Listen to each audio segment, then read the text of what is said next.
บ่มีหลักฐานชัดแน่แน่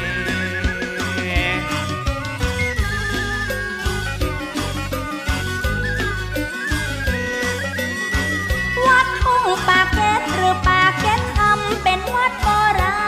ณเก่าแก่สมัยสงครามบ้านเมืองย่ำแย่ถูกพม่ายึดของเมืองเผาวัดเผาวาบะเหลือหักเงาเห็นข้าตุเจ้าตนบุญห่มเหลืองสมัยขาดความเจริญรุ่งเรืองพม่ายึดเมืองเชียงใหม่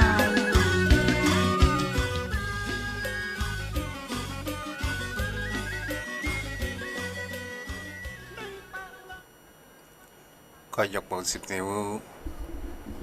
กราบนอบน้อมวันตาน้อมระลึกถึงอย่างคนขององค์สมเด็จพระสัมมาสัมพุทธเจ้าผู้ทรงล้ำคุณพระธรรมคำสอนของพระองค์ผู้ทรงส่งคุณพระสงฆ์คุณพระสงฆ์สาวกของพระพุทธองค์ผู้ประเสริฐรวมก่อให้เกิดเป็นพระรัตนตรัยที่หมู่เฮาทั้งหลายได้กราบสักการะบูชาที่สูงที่สุดในชีวิตและได้น้อมนำมายังหลักธรรมคำสอนของพระพุทธองค์นั้นเอามาประพฤติใช้ประพฤติปฏิบัติแก้ไขปัญหาชีวิตเพื่อรู้แห่งสัจธรรมเพื่อมรรคผลนิพพานโดยเสียงกล่าวของข้าพเจ้าและขอถวายความเคารพนอบน้อมไว้สามายังครูบาอาจารย์พระเถรานุเถระพระภิกษุสงฆ์สามเณรพระสังฆาธิการสงฆ์สมณศักดิ์บัณฑิตนักปราชญ์ท่านผู้มีความรู้ทุกรูปทุกตนทุกองค์ที่เปิดฟังรับฟังอยู่ณขณะนี้และขอเจริญพรมาอย่างป่อออกแม่ออกศรัทธาอันมีโยมป่อโยมแม่ป่อมอนแม่มอนป่ออุ้ยแม่อุ้ยปีป้าน้าอาท่านผู้ฟังผู้มีบุญทุกท่านที่ติดตามรับฟังธรรมะ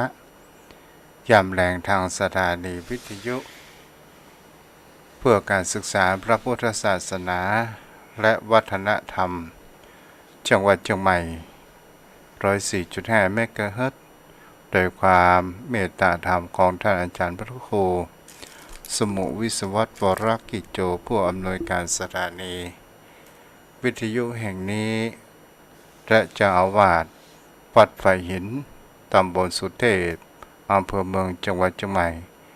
ด้วยดีตลอดมาออกในนามของคณะสงฆ์อำเภอสันทรายและคณะสงฆ์จังหวัดเชียงใหม่พร้อมด้วยกันนั้นทางเครือข่ายของขึ้นธรรมสื่อข่าวชาวประชาโดยการลิงก์ส่งสัญญาณของท่านอาจารย์พระครูอภิวัตวัฒนวิกรมเจ้าอาวาสวัดปากทางเจริญมาด้วยดีตลอดเจ้าพ่อเจ้าแม่วันนี้เราก็มาอยู่กับกันในช่วงแมลงของวันนี้ในอากาศ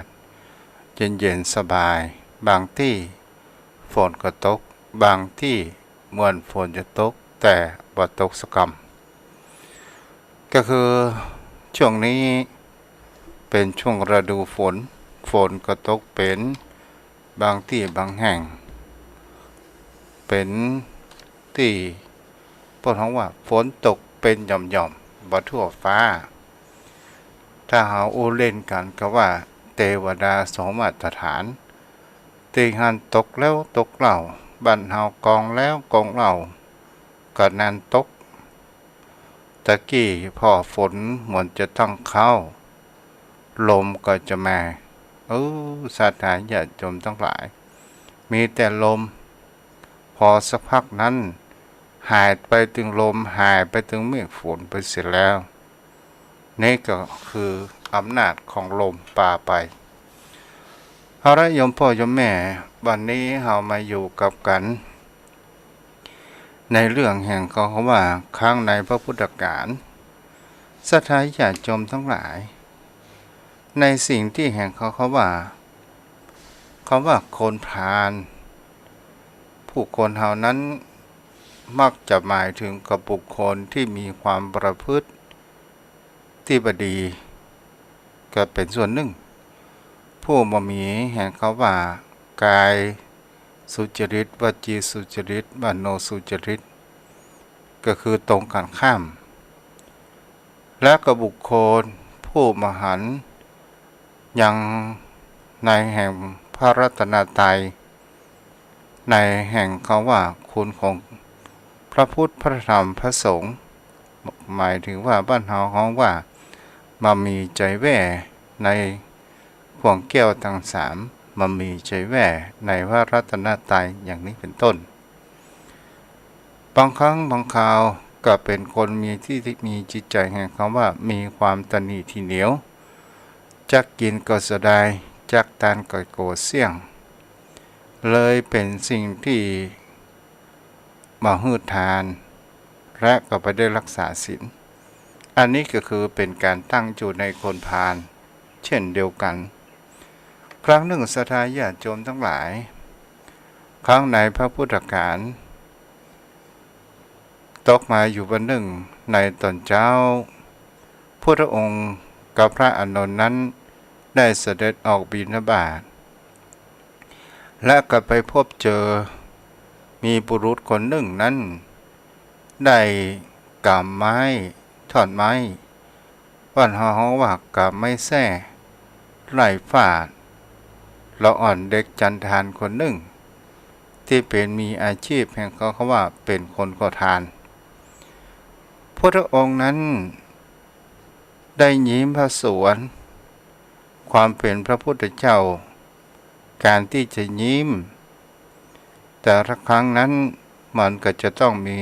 ต้นเหตุและสาเหตุเมื่อพระอานนท์หันแห่งเขาว่ายิ้มพระสวนของพระพุทธองค์พระอานนท์นั้นก็ได้ถามว่าวันนี้แปลกพระเจ้าค่ะว่าทำไมพระพุทธองค์วันนี้ถึงมีการยิ้มพระสวนนั้นเกิดขึ้นพระองค์นั้นก็ได้ตรัสว่าดูก่อนอานนท์เธอเห็นคนพาลไหมศรัทธาญาติโยมทั้งหลายคนพาลหมายถึงไผ่กันแน่เนาะตามความเข้าใจเราก็จะว่าบุคคลที่กำไม้แส่ไล่ฟาดละอ่อนเด็กจันทานนั่นก็คือเราก็คิดว่าเป็นคนพาลศรัทธาญาติโยมทั้งหลายพุทธองค์นั้นก็ได้ตรัสบอกไว้ว่านี่เพราะแห่งความตนีทีเหนียวในแห่งความมหันต์แห่งพระรัตนตรัยมามีความเลื่อมใสหันคนพาลก็คือละอ่อนคนนั้นพระองค์ว่าเด็กคนนั้นเนี่ยซึ่งในอดีตชาติเป็นพ่อของบุรุษผู้ที่กำไม้ไล่เธอจงไปบอกอานนท์เธอจงไปบอกกับพราหมณ์ผู้นั้นว่านั่นคืออดีตชาติของพ่อเธอที่เกิดมาเป็นเด็กจันทานแล้วเอาเด็กนั้นอาบน้ำอาบท่าและขอขมาและก็ขอเรียกว่าพ่อแล้วก็ละอ่อนคนนั้นบอกว่าขุมทรัพย์ของพ่อนั้นมีที่ไหนศรัทธาญาติโยมทั้งหลายนี่ก็คือความเป็นมาเป็นไปในเรื่องเหล่านี้ทุกสิ่งทุกอย่างมันมีต้นเหตุและก็มีสาเหตุมันจึงเป็นผลที่ว่าเกิดมาเป็นละอ่อนเด็กจันทานในที่นี้ศรัทธาญาติโยมทั้งหลายเมื่อป่อของพราหมณ์ผู้ไล่ปุ๊บไล่ตีละอ่อนเด็กจันทานคนนี้ก็คือในอดีตชาตินั้นเคยเป็นพ่อของพราหมณ์ผู้นี้ในปัจจุบันชาตินั่นเองในการที่ใน อดีตชาติของเขานั้นเป็นเศรษฐีเป็นผู้มีเงินมีทอง แต่บ่เคยมีใจแหว่ในการทำบุญใส่บาตรพระสงฆ์องค์เจ้าบ่ได้ถวายนมใสและนมข้นแต่พระภิกษุสงฆ์ใดๆทั้งสิ้นโดยการที่ว่าความตนีผูกมัดเลยกลัวผู้คนทั้งหลายหูว่าเป็นเศรษฐีมีเงินมีทองกวดในคำว่าโจรมาปล้นก็เลยเอาเงินเอาทองนั้นไปฝังอยู่ไว้ในใต้ดิน40โกฏศรัทธาญาติโยมทั้งหลายถ้าบ้านเฮากับเดียวก็หมายถึง40ล้านศรัทธาญาติโยมทั้งหลายเรื่องมันมีแห่งเขาว่าเป็นมาอย่างนี้ก็คือครั้งที่เด็กจันทานที่ได้เป็นป่อของพราหมณ์ผู้เป็นเศรษฐีคนนี้ก็คือเมื่อยามเป็นเศรษฐีนั้นเขามีความตนีที่เหนียวและก็บ่ได้บริจาคใดๆทั้งสิ้นเมื่อถึงแห่งเขาว่าทำกาละก็คือหมายถึงเขาผ่าตายจากก็ได้ไปเกิดในแห่งเขาว่าอบายภูมิก็คือนรกแล้วก็กลับมาเกิดในขันของพระหญิงผู้เป็นคนขอทานคนหนึ่งศรัทธาญาติโยมทั้งหลายแม่หญิงคนนี้ได้เกิดแห่งเขาว่าตั้งท้องเมื่อก่อนนั้นก็เป็นมีอาชีพในคำว่าเป็นขอทานไปขอที่ไหนก็ได้ที่หั่นไปขอเมืองสาวัตถีกับผู้คนทั้งหลายก็ตั้งสงสารและเอ็นดูนั้นเกิดขึ้นศรัทธาญาติโยมทั้งหลายวันเวลาผ่านไปเมื่อแม่หญิงผู้นี้มีคันหรือว่ามีเกิดท้องเกิดขึ้นและก็ไปขอทานที่ไหนก็ตามก็เป็นสิ่งที่ว่ามีความขัดสนมามีผู้คนนั้นได้ฮือทานแล้วก็ไปโดยหมู่โดยพวกเปิ้นเขาว่าบ้านเฮาของเขาว่าแกนมามีคนที่จะทำบุญแห่งเขาว่าฮือทานกับบุคคลขอทาน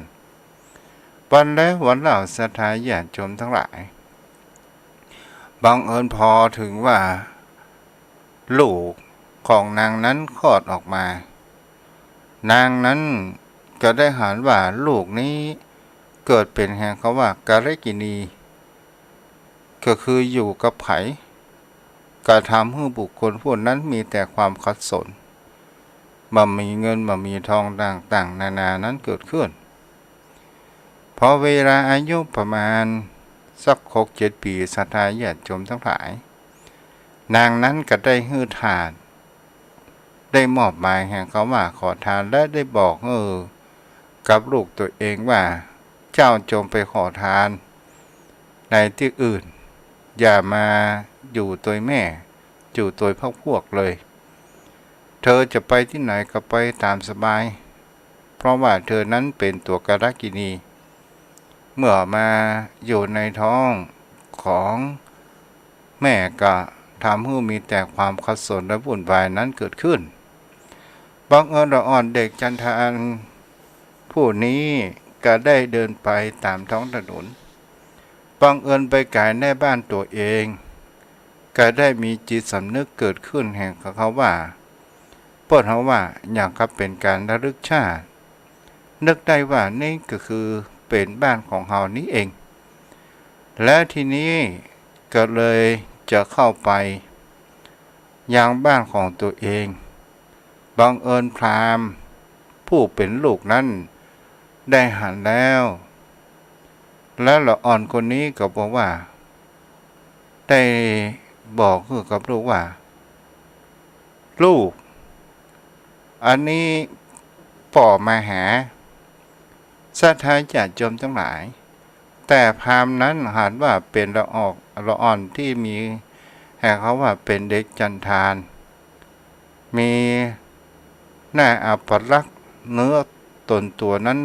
เหมือนกับว่าคุกกี้ฝุ่นต่างๆนานาเกิดขึ้น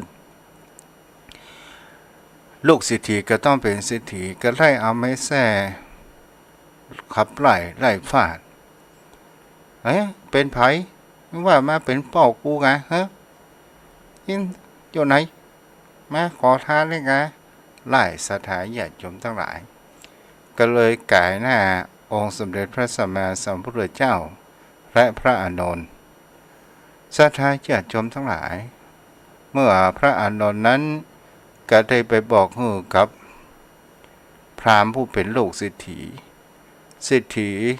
ลูกเศรษฐีนั้นก็ได้รับฟังอย่างนี้แห่งเขาว่านั้นคือเป็นพ่อเปิ้นจะมาบอกที่ฝั่งขุมทรัพย์เกิดขึ้นสถานญาติโยมทั้งหลายละอ่อนนั้นก็ได้มารับในการดูแลและอาบน้ำได้นุ่งเสื้อใหม่อย่างใหม่และก็ได้ลูกนั้นก็ได้ขอเข้ามาและก็บอกว่าพ่อเอาทรัพย์ฝังไว้ที่ไหนก็ได้บอกขุมทรัพย์ให้กับลูกของตัวเองและก็ได้บอกว่าลูกอันนี้ให้ลูกคุดออกมาแล้วเอาไปกินไปทานไปสร้างสิ่งที่เป็นประโยชน์นะทางพระพุทธศาสนาเด้อจะให้มีความขัดสนเหมือนพ่อค้างเป็นเศรษฐีเพราะว่าความเข้าใจผิดจะกินก็เสียดายจะทานก็โกรธเสี่ยงจากนี้เลยมีแต่ความขัดสนและทุกข์ยากต่างๆนานาเกิดขึ้นอันนี้ก็คือเป็นเรื่องหนึ่งสถานญาติโยมทั้งหลายในเรื่องนี้โยมพ่อโยมแม่เป็นผู้มีสิทธิ์ที่รับฟังเรื่องนี้เกิดในครั้งพระพุทธกาลนั้นเกิดขึ้นโยมพ่อโยมแม่ก็ลองเก็บพิจารณาดูในเกิดขึ้นตลอดจนถึงแห่งเขาว่าในการเดินชีวิตของผู้คนเฮาก็ตามทำไมผู้คนเฮานั้นถึงเกิดมาในโลกนี้บางคนนั้นก็มีผิวพรรณผ่องใสบางคนนั้นก็มีผิวพรรณที่บ่ผ่องใสบางคนก็มีทรัพย์มากบางคนก็มีโรคมากบางคนก็มีโรคน้อยต่างๆนานานั้นเกิดขึ้นมันมีเรื่องไงเขาว่ากรรมดีกรรมชั่วในชาตินี้และคือผลดีในชาตินี้หรือว่าจะเป็นอดีตกรรมของภัยของมันนั่นเองซึ่งมีอยู่ในจุรกรรมวิภังคสูตรสัทธาญาติโยมทั้งหลายมีเทพยดาคนหนึ่งมีเทพยดาตนหนึ่งได้เข้ามาเฝ้าองค์สมเด็จพระสัมมาสัมพุทธเจ้าแล้วก็ได้ตรัสถามว่าทำไมหนอว่าผู้คนเฮานั้นเกิดมามีกรรมมีความแตกต่างกันบางคนนั้นก็มีหน้าตาดีบางคนนั้นก็มีหน้าตาบ่ค่อยดีบางคนก็มีทรัพย์บางคนก็มีพญาติมากบางคนก็มามีพญาติได้รับความลำบากต่างๆนานานั้นเกิดขึ้นศรัทธาญาติโยมทั้งหลายในเรื่องนี้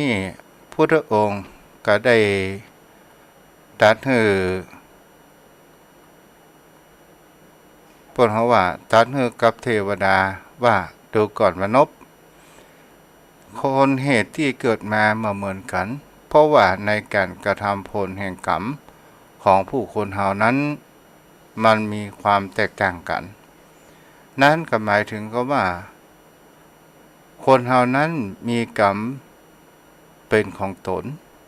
ในการกระทำกรรมแปลว่าการกระทำถ้าเฮาเป็นภาษาเข้าใจก็คือการกระทำของผู้คนเฮา ทำดีก็ได้ดีทำบ่ดีก็บ่ได้ดีเฮามีกรรมเป็นทายาทมีกรรมเป็นกำเนิด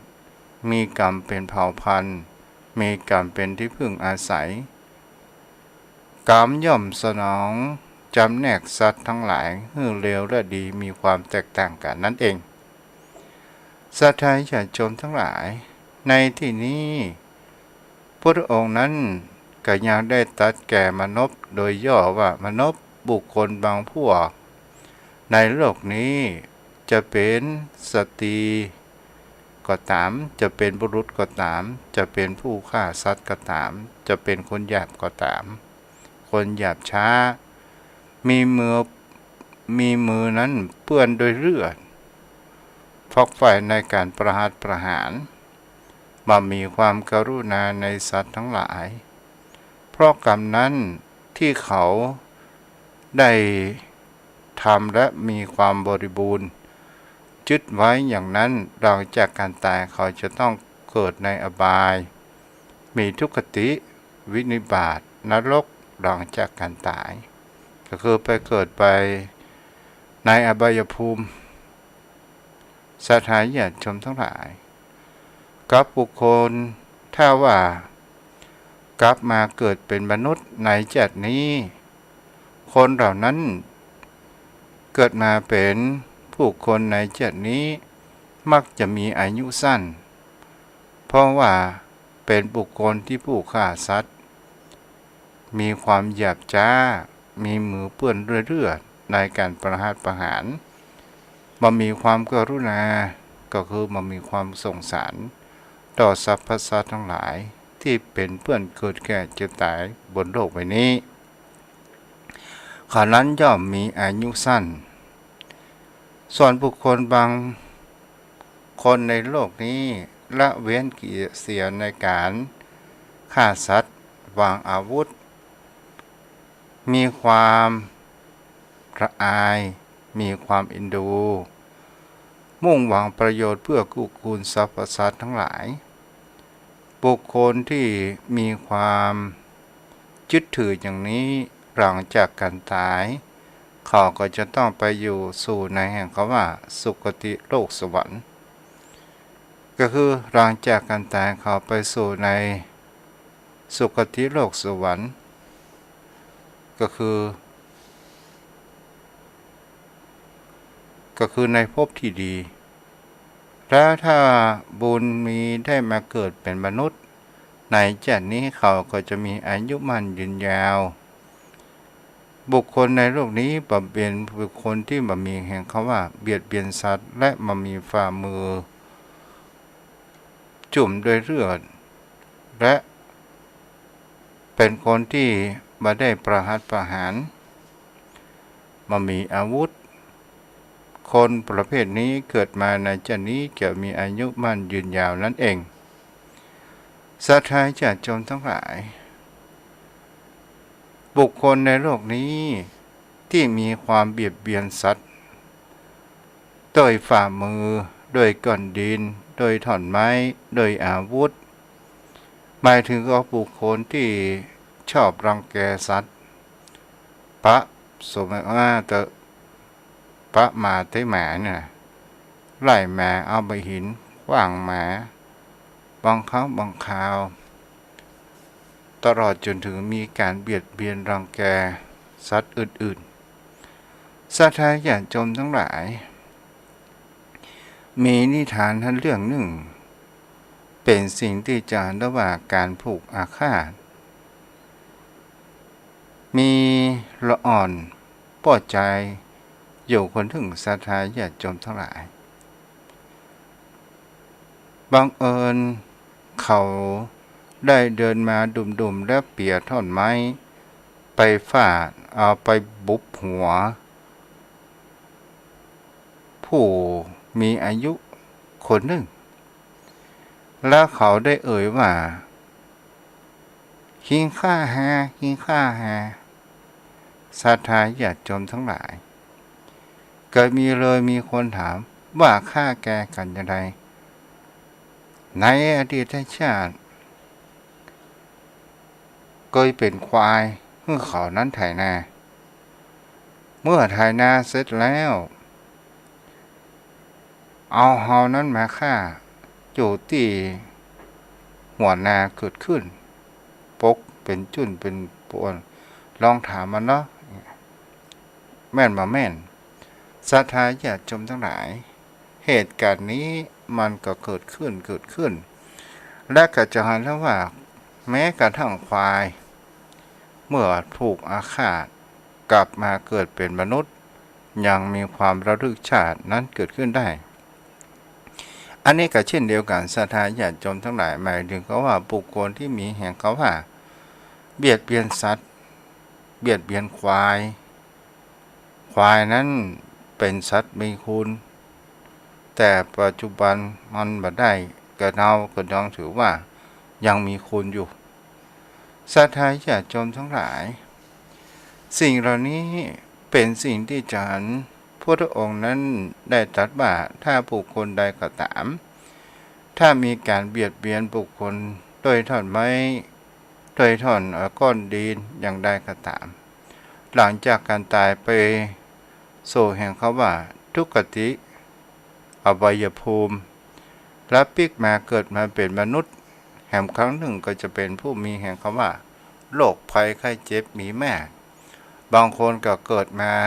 มีโรคมาตั้งแต่กำเนิดบุคคลสิ่งเหล่านี้จะเห็นได้ว่าเขานั้นในอดีตชาติเขามีการเบียดเบียนสัตว์รังแกสัตว์อย่างนี้เป็นต้นส่วนบุคคลผู้บ่มีการเบียดเบียนสัตว์ด้วยการเข็นฆ่าด้วยการรังแกเขาต้องไปสู่แห่งเขาว่าสุคติโลกสวรรค์และกลับเกิดมาในความว่าเป็นโลกมนุษย์แห่งครั้งหนึ่งนั้นเขาก็จะเป็นบุคคลผู้มีโรคภัยไข้เจ็บมาเบียดเบียนและก็เป็นบุคคลผู้ที่มีอายุมันยืนยาวนั่นเองต่อมาศรัทธาญาติโยมทั้งหลายพระองค์ได้ตรัสไปแห่งว่าถ้าบุคคลใดที่มีความประพฤติบุคคลผู้ที่มีความประพฤติเลวทรามบุคคลที่มีความเคารพยังเกรงเป็นคนบุคคลที่มีความความโกรธเป็นที่ตั้งบางคนนั้นเราจะเห็นได้ว่าคนที่เกิดแห่งความโกรธในเรื่องต่างๆนานามีความโกรธเป็นเจ้าเรือนจากโลกนี้ตายจากโลกนี้ไปก็ต้องไปสู่แห่งเขาว่าทุกขติภพนั่นเองและก็เมื่อจะได้เกิดมาเป็นมนุษย์บนโลกใบนี้แถมก็จะเป็นบุคคลที่มีผิวพรรณประพงใสมีผิวพรรณที่งามต่อมาบุคคลในโลกนี้ที่มีจิตใจแห่งเขาว่าริษยาความริษยาก็คือการประทุษร้ายผูกความริษยาในเรื่องความโลภความราบสักการะมามีความเคารพมามีความนับถือมามีการกราบไหว้บูชามามีความนอบน้อมเมื่อเขาตายไปเขาก็จะต้องไปสู่ในแห่งเขาว่าทุกขติภพนั่นเองกลับเกิดมาเป็นมนุษย์ในโลกนี้เขาจะเป็นบุคคลที่เปิดห้องว่ามีอำนาจมามีอำนาจเป็นบุคคลที่มีอำนาจน้อยและก็จะเป็นบุคคลที่เปิดห้องว่ามามียศถาบรรดาศักดิ์เกิดขึ้นบุคคลที่เกิดมาถ้าเกิดมาในโลกนี้แถมก็เป็นบุคคลที่มาเปิดห้องว่ากลับมาเป็นโลกกลับมาเป็นมนุษย์ในที่ใดๆเขาบ่มีอำนาจก็คือหมายถึงบุคคลที่มีความอิจฉาริษยาต่างๆนานาเมื่อบุคคลที่ไปยึดถือเกิดเป็นมนุษย์หมายถึงบุคคลที่มามีจิตใจอิจฉาริษยาไผ เกิดมาเป็นโลกมนุษย์นี้ก็จะเป็นบุคคลผู้มีแห่งคำว่าโภคทรัพย์ต่างๆนานานั้นเกิดขึ้นสาธารณชนทั้งหลายในเรื่องสิ่งเหล่านี้เป็นสิ่งที่บุคคลเหล่านั้นก็สามารถที่จะพิสูจน์และพยากรณ์นั้นได้นั้นก็หมายถึงชีวิตตนตัวของผู้คนเหล่านั้นเองแต่เราสามารถที่จะแก้ไขชะตาแห่งชีวิตของผู้คนเราและเราจะมามีความประมาทนั้นเกิดขึ้นสาธารณชนทั้งหลายบางครั้งบางคราว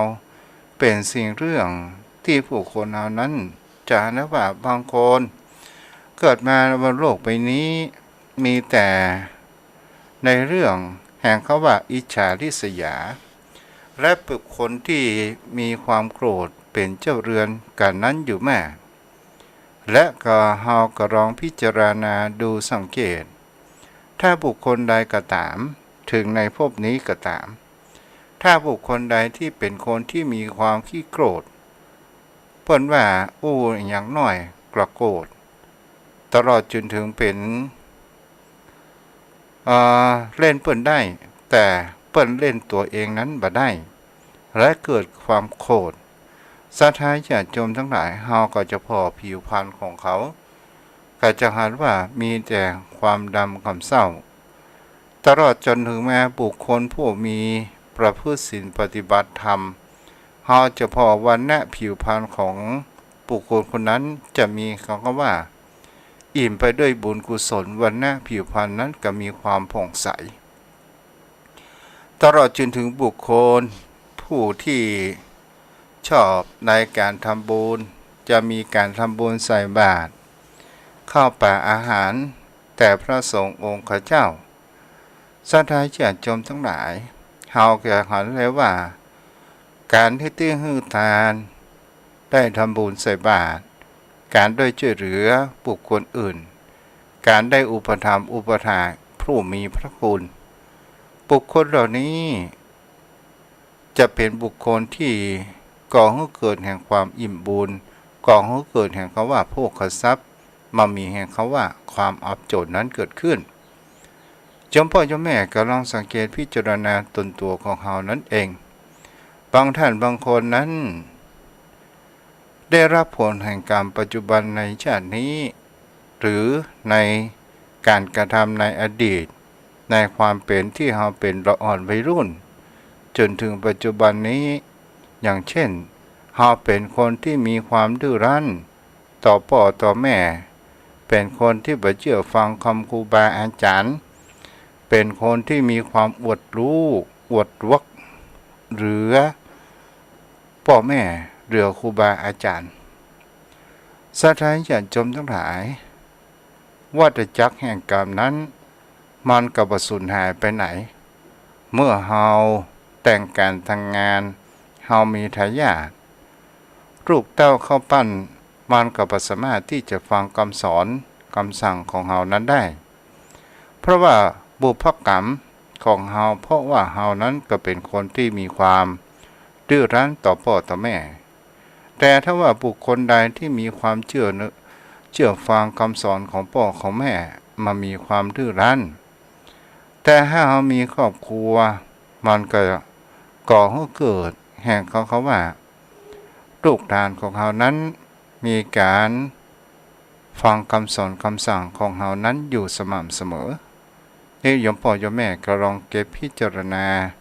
ในเรื่องแห่งคำว่าวัฏจักรแห่งกรรมเฮาบ่รอดไปถึงในภพภูมิทั้งแน่เฮาก็พอในการในชาตินี้นั้นก็ได้และเฮาก็สามารถที่จะเปลี่ยนแปลงบุพกรรมของเฮานั้นได้ที่เฮาเกิดมาในชาตินี้เฮามีความยากจนเฮาอัตคัดขัดสนก็เพราะว่าในอดีตชาติเฮานั้นอาจจะไม่ได้ทำบุญกุศลสาธารณชนทั้งหลายเศรษฐีได้ทำบุญกุศลเป็นเงินจำนวนเป็นแสนเป็นล้านก็ถือว่าเป็นเพียงแค่เรื่องเล็กน้อยแต่บุคคลผู้มีความยากจนถึงปัจจัย100-200แก ก็ถือว่าเป็นเรื่องที่อันยิ่งใหญ่เป็นสิ่งที่ผู้คนหานั้นจะหาได้ว่าคำว่าบุญกุศลในสิ่งที่หาว่ายิ่งใหญ่ก็เพราะว่าจิตใจของหานั้นเปลี่ยนไปด้วยแห่งความว่าจิตใจอันที่ดีบริสุทธิ์จิตใจด้วยความเต็มเปี่ยมและมามีความห่วงข้องในการกระทำของผู้คนเฮาถึงเฮาบ่มีทรัพย์แต่เฮามีอย่างอื่นมีโภชนะอาหารเฮาก็ทำบุญใส่บาตรนั่นก็คือเป็นการสร้างทานบุญญาบารมีให้กับตนตัวของเฮาเองถึงเฮาบ่มีทรัพย์แต่เฮามีร่างกายเฮาก็สามารถที่จะทำบุญได้นั่นก็คือการประพฤติปฏิบัติในแห่งคำว่ารักษาศีลของตนตัวของเฮาเมื่อเฮาเป็นคนที่มีความรักษาศีลนั้นเกิดขึ้นนั่นก็ถือว่าเป็นบุญอย่างหนึ่งถึงเฮาประพฤติปฏิบัติธรรมนั้นมันเป็นส่วนกระแสทวนกระแสแห่งกิเลสแต่เฮาสามารถที่จะกระทำบุญนั้นได้แต่ถ้าว่าเฮาลงมือทำทั้ง3อย่างในการประพฤติปฏิบัติก็จะทำให้เฮานั้นมีบุญทั้ง3อย่างนั้นครบนั่นก็คือหมายถึงคำว่าบุญแห่งคำว่าให้ทานก็คือบุญแห่งคำว่ามีทรัพย์บุญแห่งคำว่ารักษาศีลก่อให้เกิดแห่งคำว่าสติก่อให้เกิดแห่งคำว่ามีความผ่องใสผิวพรรณของเฮาก็จะพอให้เฮานั้นมีความผ่องใสและจะก่อให้เกิดแห่งคำว่าถ้าประพฤติปฏิบัติจะก่อให้เกิดแห่งปัญญาในที่นี้จะรู้แทงตลอดในเรื่องแห่งความเป็นมนุษย์ในชีวิตแห่งใจบนของบนโลกใบนี้แต่ผู้คนเฮาทั้งหลายบนโลกใบนี้เฮาหลงไหลไปตามอำนาจแห่งกิเลสต่างๆนานาและเฮาก็มามีความเข้าใจว่าแท้ที่จริงแล้วจิตหรือว่าใจของเฮากับร่างกายของเฮาโดยความเข้าใจแล้วว่าเฮาไปหลงยึดมั่นว่านี้คือร่างกายของเฮาแท้ที่จริงแล้วก็เป็นสิ่งที่มันเป็นธาตุก่อให้เกิดมีความเป็นรูปเป็นร่างเกิดขึ้นก็คือดินน้ำลมไฟจะเป็นอากาศธาตุก็ตามศรัทธาญาติโยมทั้งหลายก่อให้เกิดเป็นรูปเป็นร่างนั้นเกิดขึ้นแล้วจิตของเฮานี้มาครองร่างนี้และเฮาก็ไปยึดมั่นว่านี้คือร่างกายของเฮานั่นเองบางครั้งบางคราวถ้ามีสิ่งที่มันมีแห่งคำว่าบ่ถูกอกถูกใจเข้ามาในชีวิตของเฮาจะเห็นได้ว่านี่ก็เป็นกรรมด่ากรรมเรากว่านินทานั้นเขาว่าเฮาและเฮาก็เกิดแห่งความเข้าใจว่าเขาด่าเฮาแล้วจิตของเฮาจะเริ่มมาออกมาปกป้องว่านี่คือเขาด่าเฮากูจะต้องด่าตอบกูทำให้กูเจ็บใจ1 เท่ากูจะเอาคืน10 เท่าอย่างนี้เป็นต้นแท้ที่จริงแล้วก็เป็นสิ่งที่ผู้คนเฮานั้นจะเห็นได้ว่าถ้าเฮาเรื่องราวต่างๆนานาที่มันเกิดขึ้นก็เพราะผู้คนเฮานั้นมีกรรมอู้กรรมจ๋าเสียดแทงในการที่ตัวเองนั้นมาหันโดยกับบุคคลอื่นแล้วเฮาก็ไปก่อกวนใส่ร้ายป้ายสีให้กับคนอื่นแต่เรื่องมีจริงแบบเป็นจริงอย่างใดก็ยังบ่ได้พิสูจน์อย่างเช่นเฮาหมั่นไส้แม่หญิงคนหนึ่งแล้วเฮาไปใส่ร้ายและเฮามีความอิจฉาที่หันมันงามอีนี้พอละมันมีผัวเป็นกี่คนบ่กี่คนบ่พอละเนี่ยศรัทธาญาติโยมทั้งหลายถามว่าบุคคลที่โดนอิจฉานั้นเขาเดือดร้อนก่อนบ่เดือดร้อนภายเดือดร้อนตัวเองนั้นคือมีความเดือดร้อนอย่างศรัทธาญาติโยมทั้งหลาย เราขวัญทุเจ้าอยู่ยังบ้านอยู่ยังวัดมันจะช่วยเจ้าอยู่บ้านลงไปอยู่ยังวัดสาธาญาติโยมทั้งหลายเราขวัญเจ้าอาวาสป่าหั่นว่านี่ตู้เจ้านี่ยังมาขี้ค้านจูวัดจูว่าบ่เวียกเงียกันบ่ซอกเงินซอกทองบ่นำพระสงฆ์องค์ก็เจ้าไว้พระสวดมนต์กะบ่เพียบปัดกวาดกะว่าต่างๆนานาเกิดขึ้นตัวเจ้าก็อยู่วัดบ่ได้ยินศรัทธาเล่าขวัญกันไปแต่มีบังเอิญคนที่สองคนกลางน่ะเอาข่าวมาบอกคุณทุเจ้าแต่ถ้าว่าทุเจ้ามายอมรับสภาพแห่งความเป็นจริงว่าเฮานั้นเป็นคนที่บ่ดูแลวัดวาอารามบ่ให้มีความสะอาดอะไรอย่างสักอย่างเป็นโตก็มีกะจิ้นส้มมีหนอนหอมพึ่งแล้วก็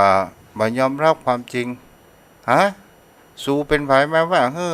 ตัวฆ่ากะอย่างนี้เป็นต้นนี่ก็หมายถึงเขาว่าเฮานี่มายอมรับความจริงจิตของเฮานั้นออกมาปกป้องแล้วก็เกิดแห่งคำว่าอัตตาเมื่อเฮามีอัตตาแล้วทีนี้ทุเจ้าก็จะก่อเกิดแห่งความทะเลาะวิวาทวุ่นวายไปห้องมันไหมเนี่ยห้องมันมาแล้วจะอาจมีความเดือดร้อนนั้นเกิดขึ้นแต่ถ้าว่าเราปล่อยมันผ่านไปตามกระแสลมและวันเวลาเสียแล้วมันก็จะหายไปเสียมันก็ไม่มีปัญหาอะไรอย่างแต่ถ้าว่ามันบ่เป็นจริงปล่อยเขาว่าไปเขาว่ามันก็เข้าตัวของเขาหรือเขามามีความเข้าใจเฮาก็ต้องเอาให้มีความเข้าใจแห่งประการหนึ่งศรัทธาญาติโยมทั้งหลายสิ่งที่ผู้คนเฮานั้นสังเกตและหันได้ก็คือบุคคลที่ปักธงโยมพ่อโยมแม่ปักธงอย่างใดมันก็จะเอาชนะเฮาอย่างเดียวเฮาอธิบายอย่างใดก็ตามมันบ่เปิดประตูใจให้เฮาบ่รับฟังเฮาอย่างใดยกแม่น้ำทั้งแห่ยกเหตุผลมาอย่างไรมันก็ว่ามันถูกติ๊กศรัทธาญาติโยมทั้งหลายถ้าเฮาโดนคนประเภทนี้เฮาจงระงับอารมณ์และเฮาก็เดินหนีปิกบ้านเสียดีกว่ามันเสียเวลาเหมือนเฮากับกับต่อเหมือนกับบุคคลที่เปิดประตูบ้านที่ยอมรับเฮาเมื่อบ่ได้เปิดประตูบ้านเฮาก็บ่สามารถที่จะเข้าบ้านเขานั้นได้เฮาก็เตี้ยวพี่บ้านก็ศรัทธาญาติโยมทั้งหลายเฮาก็สบายใจอย่างนี้เป็นต้นเนาะเอาละโยมพ่อโยมแม่วันนี้ก็คงเอาไว้เพียงเท่านี้เด้อวันนี้อนุโมทนาแม่ทองคำที่วงคำฝนตกก็ตั้งพลยมคุณโยมวาสนากันทวีแม่วันลาศรีวิกะเนาะแม่จันเพ็ญคำโพธาป่อจำลองร่มหลวงเนาะใครจะโทรมาก็โทรมาได้ทางโทรศัพท์มีก่อวันนี้ โทรศัพท์ไม่มีวันนี้เนาะเอาละโยมพ่อโยมแม่ใครจะโทรมาได้เด้อที่เบอร์โทร063-163-9950 เปิดสายน้ำมันแล้วเด้อ063-163-9950ไว้สาครับหลวงพ่อครับชอบแล้วก็สวดมนต์วันพฤหัสใช่ไหมไอ้ฝนพุธคืน4 ทุ่มจ้ะผมชอบฟังอาจารย์สวดมนต์ให้ผมฟังจ้ะเพราะช่วงนั้นแค่พอดีกำลังหลับตื่นไม่แน่นอนจ้ะตี 5เราลุกบิณฑบาต จะดีละอนุโมทนาบุญด้วยเด้อ 46 โลอาจารย์ ข้างในนี่2 โลอะ ก็เดินออกไปปากทางนี่กี่กิโลล่ะ ฮะ เดินไปถนนหลวงนี่กี่กิโล ประมาณมันกลับมาประมาณ48อะเดินไปบิณฑบาตด้วยนะ อ๋อ ข้างในนี่2 โลเข้าที่ในวัดผมอะ เจ้า ก็เอามอไซค์ออกไป อ๋อ เดินไม่ไหวหน้าฝนนี่หนีไม่ทันนะถ้ามีมอไซค์หนีฝนได้ มีเครื่องทุนแรงหน่อยเนาะ ใช่ครับ ครับบุญรักษาครับ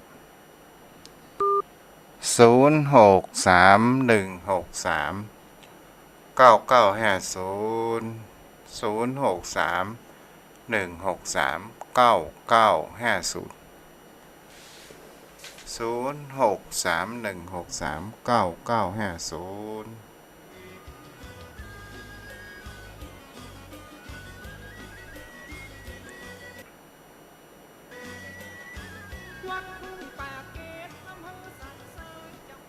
เจ้าพ่อเจ้าแม่ท่านผู้ฟัง ตอนนี้ตั้งวัดตั้งวาก็ได้แป่งศาลาพักร้อนให้กับเจ้าพ่อเจ้าแม่ ที่มาแอววัดแอววากัน เป็นศาลาริมสระก็ได้สร้างยังหลักฐานนั้นสำเร็จไปแล้ว แต่เรื่องหลังคาเงินทองยังไม่มี จ้าจ้าท่านพระอาจารย์เจ้า จ้าแม่อยู่ไหน อันนี้แม่สิกุลจันทุราบ้านหนองรองตำบลบ้านเป้าอำเภอเมียงจังหวัดลำปางเจ้า เอาได้ยินแม่ฟังขึ้นไหนเนี่ย อันนี้คืออันบุญยวาสเจ้า อ๋อขึ้นบุญญาบาทเนาะอนุโมทนาวันนี้เพิ่นก็ลิงก์เนาะ มีสักเตียท่านพระอาจารย์น่ะอยู่วัดไหนก็ อยู่วัดทุ่งผักเกตตำบลหนองหานอำเภอสันทรายจังหวัดเชียงใหม่เจ้าแม่นะ แม่กับพังกุดหวงแล้วแม่มได้ยินสักเตียเนี่ย เจ้าเพิ่นบ่ได้ก็ลิงก์แม่เนาะ จ้า ถ้าเพิ่นก็ไอ้แม่ก็ได้ยินเพิ่นบ่ได้ก็เขาบ่ได้ยินนะแม่เฮ้ย เนาะลำปางฝนตกก็แม่ บัดตกเจ้าแดดแค่เลย เอาเหมือนกันเนาะ จ้า เทวดานี่สองมาตรฐานนะกันเดียวกันเด้อเดี๋ยวจะไปร้องเรียน อย่าฟังตุลุงน้องฐานพระครูพี่ว่า เจ้าเจ้า ผู้สังวรพระครูไม่ตีนะ เจ้า แม่ฟังนะตุลุงดอยโอ้หลายตุลุงยังฝังแฮแม่กับฟังเจ้า เจ้า นั้นว่า จะบุญรักษาได้แม่เด้อฟังเตอะดีละดีแล้ว เจ้ากำลังใจแน่สาธุ เจ้า สาธุ เจ้า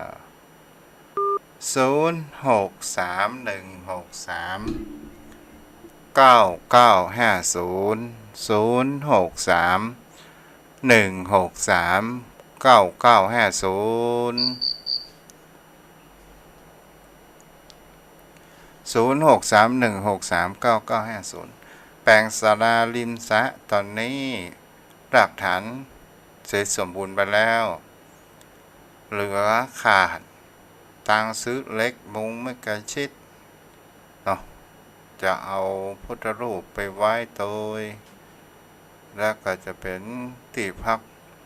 กผ่อน จะปูกระเบื้องเนาะชมพ่อชมแม่ท่านใดที่มีความพร้อมก็ติดต่อได้เด้อในการทำบุญถ้าเอาบ่พร้อมก็บ่เป็นหยังรับฟังกันก็ดีอกดีใจละเนาะ0631639950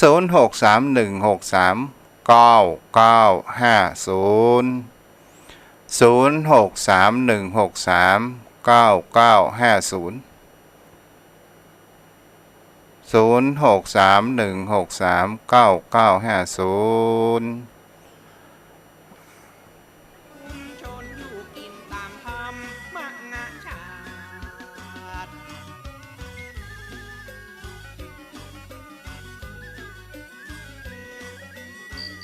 มาโบราณปฏิสังขรณ์วัดทุถาวรเมื่อวันสะอาดปูรณ เจริญพรเจริญพรแม่จะไปรอเสียงออกวิทยุแม่ ขออนุญาตบางสายเด้อถ้าโทรมาแล้วขอให้อู้เลยได้แม่เด้อจะไปรอเสียงออกวิทยุแม่เนาะ0631639950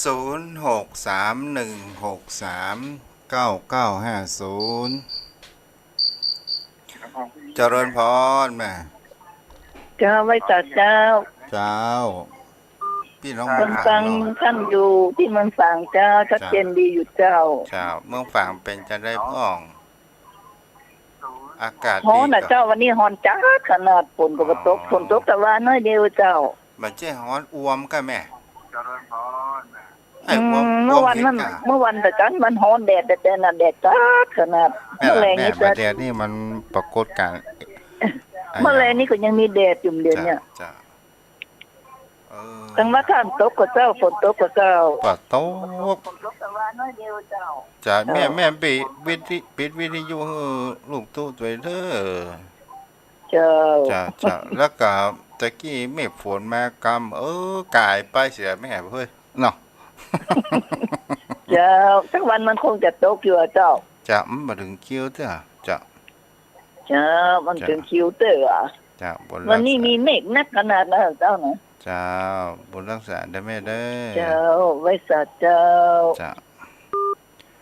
0631639950วันนี้ขึ้นสีขาวมี2สายเนาะสาย1อยู่ลำปางสาย1อยู่ฝาง0631639950แค่ได้ยินเสียงสายใหม่ๆมาพ้องเนาะ0631639950 0631639950เจริญพร นมัสการเจ้าท่านพระคุณเจ้าท่านพระคุณเจ้า เจ้าแม่ จากหลังการแม่สาวอำเภอแม่อายจังหวัดเชียงใหม่นะเจ้า เจ้า ฟั แม่สายแม่ ถือ อา นะ ย เจ้า จ้า ใจว่าไม่ฟังเพราะว่าไว้พระเตยชาว อ๋อจ้า คือกำลังใจท่านนะเจ้า จ้าบุญรักษาแม่อย่างก็ไหน เจ้านมัสการเจ้า เจ้าบุญรักษาเจ้าอ้าวใครจะโทรเข้ามา0631639950ตามไม่แจ่มีก่อนตะกี้ได้ยินของแม่แก้วตังสามเนี่ยเจริญพร ภาษาเจ้า แม่อยู่ไหนไอ้แม่อู้ดังโทรศัพท์แม่จะไปฟังวิทยุเด้อ ไม่ได้ยินเสียงว่ะ แม่อู้ดังโทรศัพท์กับแม่รอฟังออกวิทยุอ่ะ เจ้า โตพอมันดีเลยล่ะจะเอาว่า แม่ได้ยินเดี๋ยวนี้ท่าน อืม ท่านได้ยินก็ ได้ยินกะแม่อยู่ไหน นี่มันบ่ได้ยินชีแน่ อันกะ แม่น้อยบ้านตะโทกตำบลตรงขวายอำเภอเมืองลำปาง เอาปีน้องลำ ทาง ปา บุญ ง ยวาดเจ้า จะฟังของบุญญาบาทเนาะยินดีอนุโมทนาตัวเด้อแม่เด้อที่ได้หูจักกันเจ้าเอาวัตอีเนาะบุญรักษาได้แม่เด้อเสียงมันสะท้อนกันมันดีเลยกันเด้อโยมพ่อโยมแม่เนาะมันดีเลยก็คือหมายถึงว่ามันจ้ากันไปหน่อยหนึ่ง 0631639950เจริญพรอ้าวแล้ว แม่อู้ตังโทรศัพท์ เจ้า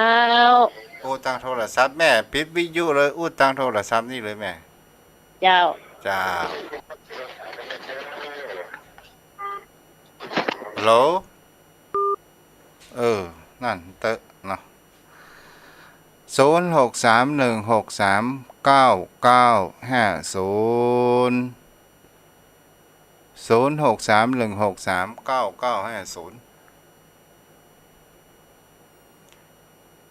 แฟนรายการ104.5มีไผพ่องโทรเข้ามาได้เด้อ อน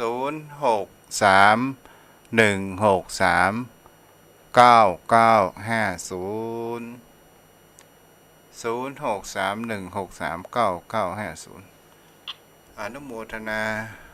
บุญกับสถานญาติโยมทั้งหลายจมพ่อจมแม่ทุกท่านทุกคนตลอดจนถึงครูบาอาจารย์ที่รับฟังอย่างตู้เจ้าตุ้งผักเพชรนะเจริญพร สวัสดีจ้า จ้าอยู่ฟังอยู่ตั้งใด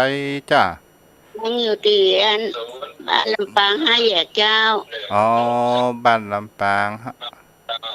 บ้านลำ ห้า ปาง แยก ห้าแยก ลำปางห้า เนาะ แยกทั้งวัดบุญญาวาสเจ้า อ๋อฟังจากบุญญาบาตขึ้นสีขาวเนาะ ได้ยินหลวงปู่อู้เลย อ๋อจ้า อ่า มันเปิ่น พ่อ ก็ บอก ลิ เลย ง ที่ยินก่อนเลยอ่ะ เปิ่นมาได้ก็ลิงเนาะถ้าได้ ฮะ ถ้าเปิ่น วัน ก็ นี้ได้ยินชัดอ่ะ เจ้าอนุโมทนาเด้อแม่ เจ้าขอบคุณนะ เจ้าโมรักษาฟังแล้วเป็นจะได้พ่องฮะ นะฮะอ่า เจ้า เจ้า โมรักษาเด้อเดี๋ยวกันเด้อแม่นเด้อเอาละเสียงมันก้องกังขนาดอ่ะ0631639950 เจริญพร นมัสการเจ้าพระอาจารย์ เจ้าแม่ โอ้ยอันอยู่ในเมืองอำเภอเมืองเชียงใหม่เนี่ยกับเจ้า อ๋อ ฟัง จ้ะ ฟังท่านมาเมินละนะแกแล้วก็วันนี้คือกำลังใจในเจ้า เจ้าอนุโมทนาบุญด้วยเด้อแม่เด้อ ม่วนดี จ้ะ อัน จ้ะ อันนี้ใหม่เด้อใหม่เซ็งเลย โทรมาใหม่เจ้าจ้ะ ในเมืองฝนตกก่อนแม่ มันมีเจ้าเอ๊ะ มันมีนะ ตะกี้น้อย อ่า ฮ้อนนะมันอย่างมาฮ้อนหมูอ่ะ ธรรม ใน ชา เมือ ติ งนั้นแล้วก็ตะกี้ตกน้อยอีกก็ บัดเดียว หม้อ บัดเดียวมันเป็น2ฤดูดูฤดูร้อนและฤดูฝนนะเนาะ เนาะแล้วมันจะเป็นวัดคอมาแห้งเนี่ย เจ้าแม่นะแม่รักษาสุขภาพตัว นมั เด้ ส อ การเด้อเจ้า รักษาเด้อ0631639950รับแหมสัก2 สายเนาะกันเดยจะคืนเวลาคือตอนสถานีวิทยุเด้อ0631639950 เจริญพร รักษาเจ้ารักษา เจ้าแม่ฟัง104นั่นเนาะ เจ้าอยู่ลำปางไหมเจ้า โอ้อยู่ลำปางพุนกา เจ้า บ้านบุญเกิดตำบลห้าบาทไหมเจ้า โอ้ แม่สุจันดา เจ้าฟังทุกเจ้าเชียงใหม่แล้วเป็นจะได้พ่อง โอ้ วันนี้ อันนี้สบาย อันนี้ที่เจ้าเข้าใจดีเนาะ เจ้าโอ้ แต่ ดีอกดีใจเด้อ โอ้ เปิ้นก็ลิงก์ จ้า ส่งสัญญาณไปนี่นะ เจ้าฟังทุกองค์ทุกตนเจ้าฟังทุกวันบางวันก็ได้โทรหาเปิ้น2มื้อวันบางครั้งก็โทรหาเปิ้นโทรบ่ติดจนมากก็นี่ก็โทรจะหลายครั้งอ่ะ เจ้า โอ้ แม่ บ่ค่อย แม่ คิดจ้ะ เจ้า เจ้า บนรักษาเด้อแม่เด้อที่รับฟังกัน เจ้า แม่อะหยังนี่แม่ แม่สุชาดาเจ้า โอ้แม่ชุชาดาที่ถวายข้าวมาทุกพยานนะกะ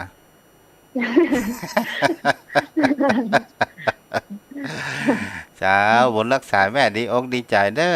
ที่ได้รับฟังกัน พระเจ้า วันนี้พี่น้องขึ้นทางลำปัง โอ้หลายสายเนาะเป็น5 สา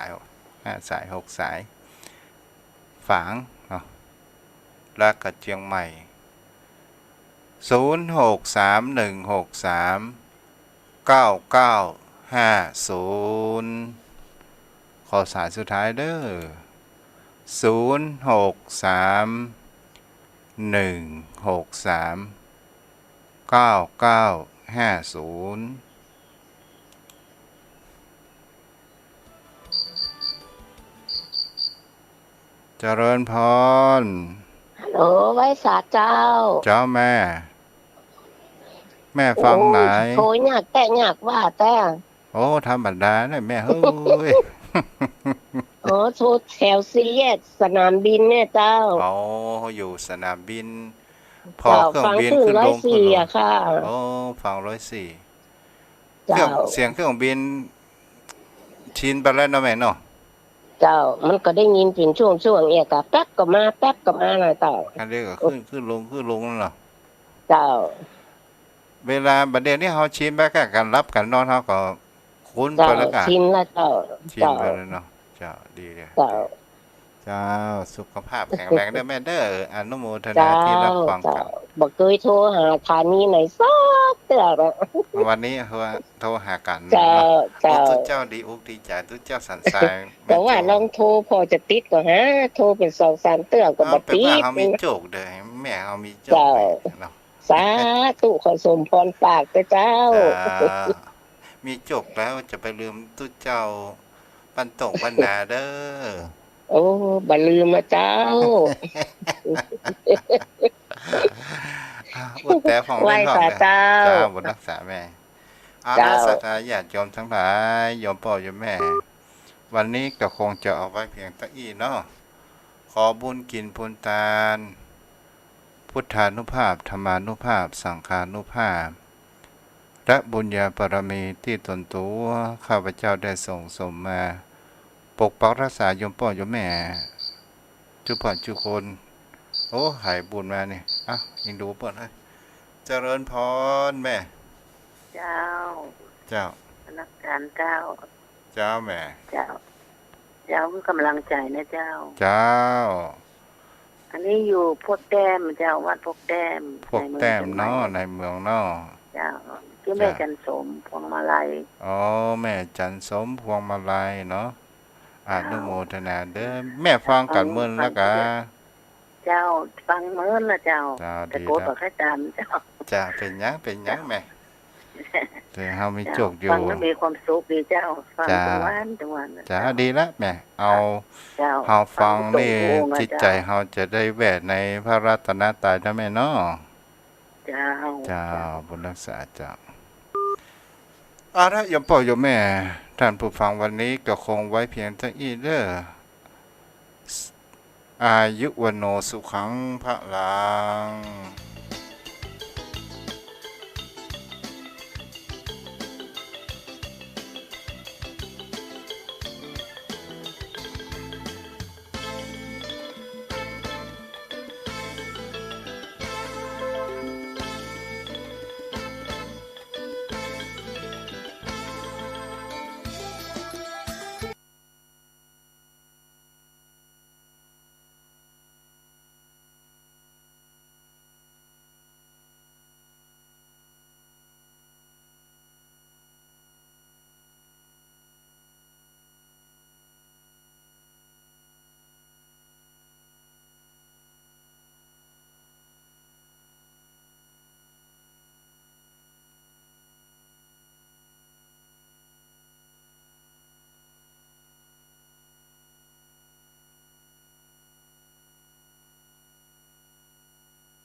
ธงชาติและเพลงชาติไทยเป็นสัญลักษณ์ของความเป็นไทย